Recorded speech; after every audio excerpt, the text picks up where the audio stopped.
Okay, so here we are again, back on the Pioneer CT-F900. This is probably the 8th or ninth video. I was hoping not to have to do this, but it looks like I'm gonna have to, okay? So today, I'm gonna be changing the pinch roller. Okay, this one right here on the right-hand side. All right, sometimes it works, sometimes it don't. You have to constantly clean it, rubber renew it, okay? And it's always on the verge of eating a cassette tape. So that's what we're gonna do. All right. So top has to come off, the front has to come off. 3 screws on each side, 3 screws across the top, 3 screws across the bottom. Be careful when taking the front off. You must lift up on the plastic cassette tape holder because you don't want to break it. So I'm going to pause this video while I remove the top and remove the face. See you in a second. Okay. Top off, face off. Okay. So it looks like the only thing holding this pinch roller on is this little C-clip right here. All right. So this spring back here is for the upward pressure on the pinch roller. It has little notches and you can adjust that spring. That spring is already set on its maximum strength according to the manual, okay? Now, the pinch roller I'm going to be putting on is from a Marantz cassette deck, okay? I had to file down both sides of the brass, oil sanding, and I had to remove one, 0.15 millimeters off of each side because it needs to be 8 millimeters wide. Okay, so this pinch roller is the same width as that is now, but it's 3 millimeters in diameter larger.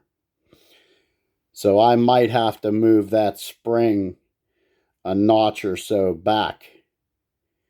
Okay, so we'll see later on. All right, but this has to come off of here because this pin, you cannot remove it while it's in the deck. So let me remove this little C-clip and see about getting that off of there. This little lever right here might give me a little bit of trouble. We'll find out. So I'll be back. Okay, when you remove that little C-clip, there's a washer right there. So you don't want to lose that. All right.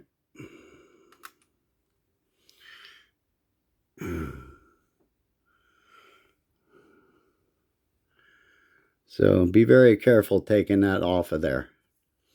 So I'm not going to try this one-handed. So I'll be back. Okay, so with that washer and C-clip put in a safe place, we'll see how difficult this is to take off. Okay. There should be another washer behind it. Yeah, there it is. So be careful not to lose that washer also. Best just to slide it back out of the way. So Let's see if this comes off of here.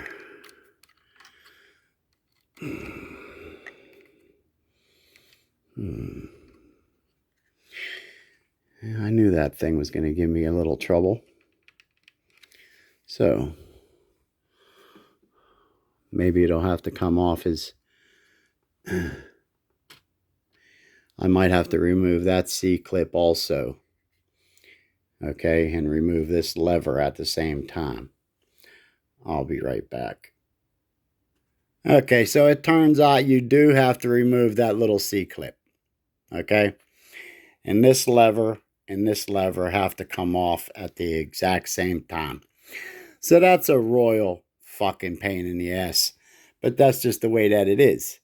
Okay, so I got that C-clip off. It's now over here in a nice safe place. And I know it's going to be a bastard to put back on. So, you know, don't forget about the washers that are hiding around in here. I don't see any in here. Okay. So that's good. There's one hiding right back there on that post. Okay. So there's one there. So probably going to have to disconnect that spring back there. Okay. Maybe not. Maybe I don't have to bring this part all the way off. We'll find out. So I'll be back. Okay. With a lot of wiggling, okay, taking your time, I did not have to disconnect that spring. Okay. And I didn't have to take that lever all the way off. So it's still there. But the pinch roller is right here. So now we're going to see how good that other one fits. Okay. So I'll be right back. Okay, so what I'm doing is I'm using a kit that I use to change the size of a band on a wristwatch. Okay. And I just dropped the damn thing on the floor. So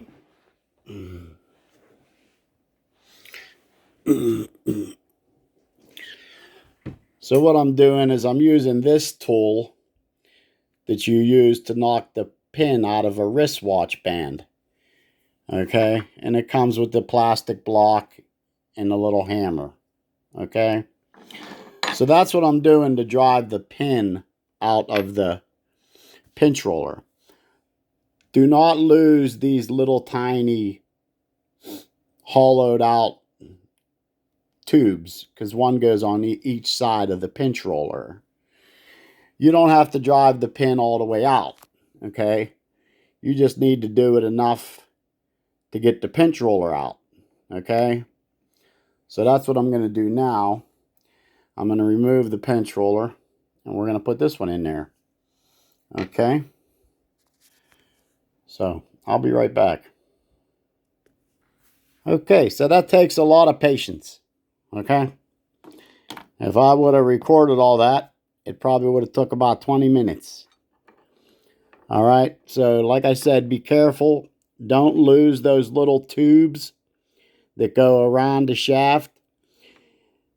Okay, so you get the pin partially the way in there. Put a tube on. Get it a little farther in there. Put the pinch roller on. Then I used a pair of pliers to hold the other tube in place. Okay, while tapping the shaft back into it. Okay, so once the shaft is all the way in, all right, then you want to work it and oil it because you want that to spin freely. Okay, you don't want a lot of side to side motion. Okay, you don't want that pinch roller going side to side. This has almost no room to move at all side to side.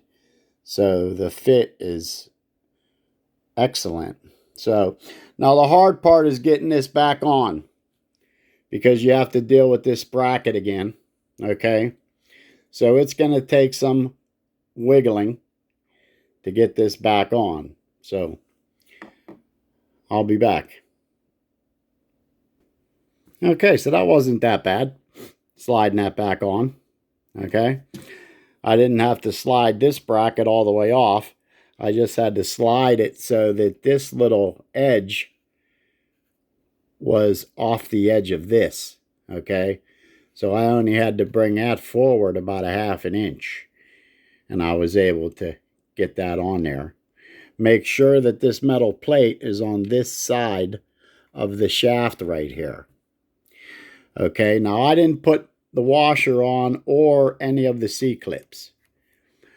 What I am going to do right now is put a tape in it and test it. Okay, because there's no sense in putting all them C-clips and shit back on just to find out you did more damage than good. Okay, so we're going to put a tape in it and we're going to test it. I'll be right back. Okay, so you're not going to hear no music because of YouTube. Okay, they like to put strikes on my stuff. All right, so the C-clips are not in yet. Okay, so they're just sitting on there. All right, a little Pink Floyd, Run Like Hell, I guess. So, so let's test it out and see what happens.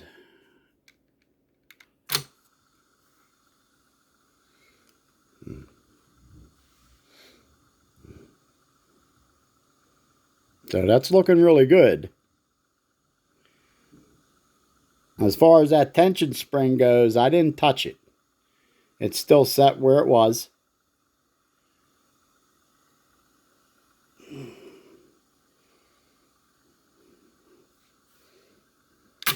Try fast forward. Yeah, that's good. Try rewind. That's good. Try play again. No hesitation.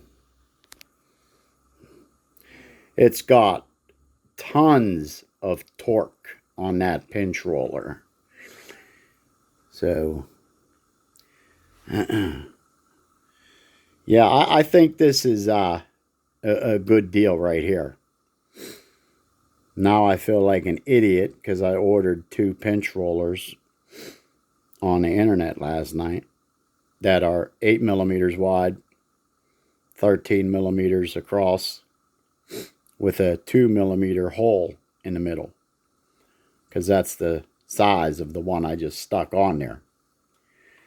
This was only 9.9 millimeters across. That's probably why it was slipping and wanting to eat tapes. It's just a half a millimeter too small, but the width is the same, 8 millimeter, and the hole in the middle is 2 millimeters. Okay, so there you go, a pinch roller from a Marantz cassette deck, which kind of makes sense because the spring that's pushing up that idler tire is from a Marantz cassette deck. Okay, I don't remember if it's a SD-800 or it's from a 1810. One or the other. But it's working like a freight train.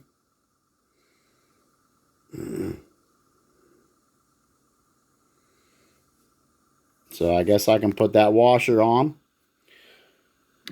Put those 2 C-clips on.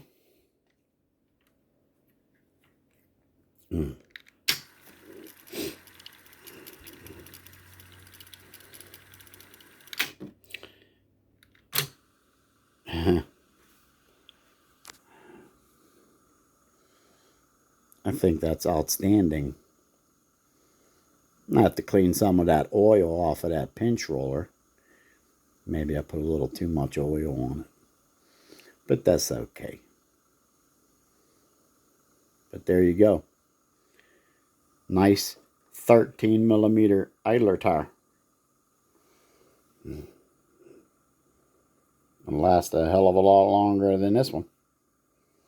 So, I'm going to get them C-clips back on, put the face back on, put it back together, and I'm going to party on.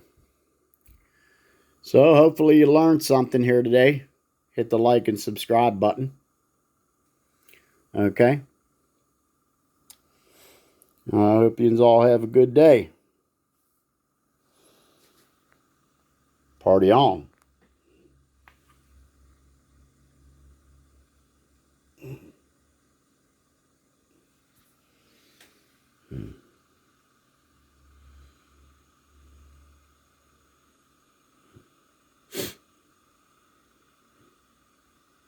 And she's doing damn good. So that's it. Pinch roller change. Pioneer CT-F900.